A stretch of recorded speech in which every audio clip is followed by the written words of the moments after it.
Hello friends, আমি আপনাদের বন্ধু আক্তার বলছি।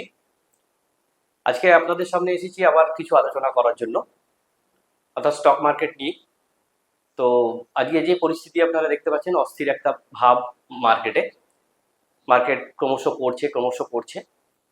সবার ভিতরেই প্যানিক, কি জানি আমার পয়সাগুলো শেষ হয়ে যাবে না তো, আমার জমানো পুঁজি শেষ হয়ে যাবে না তো।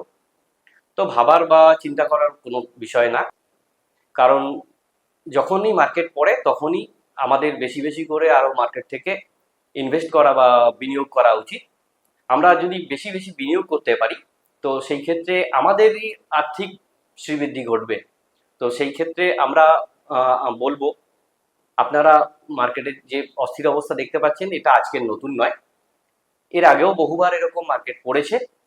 তো রিসেন্ট আপনারা যেটা দেখেছেন, যেটা করোনার সময় 40% মার্কেট পড়েছিল, কিন্তু সেই মার্কেট বিগত 4 বছরে মানে কোথা থেকে কোথায় নিয়ে এসছে। অর্থাৎ স্টক মার্কেটে দেখতে দেখতে গেলে নিফটি ফিফটি যদি দেখি, 7,000 ছিল, 7,000 থেকে 25,000-এ নিয়ে এসছে। আর যেখানে সেন্সেক্স 40,000-এর ছিল, 40,000 থেকে করোনার পিরিয়ডে পড়ে 22,000-এর ছিল, ওখান থেকে আজকে 85,000 টাচ করেছিল।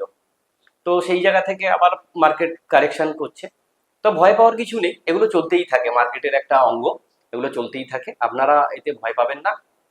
একটা হিন্দি কথা আছে, আদমি হইয়া স্টক মার্কেট, জানা আখির উপারি হ্যায়।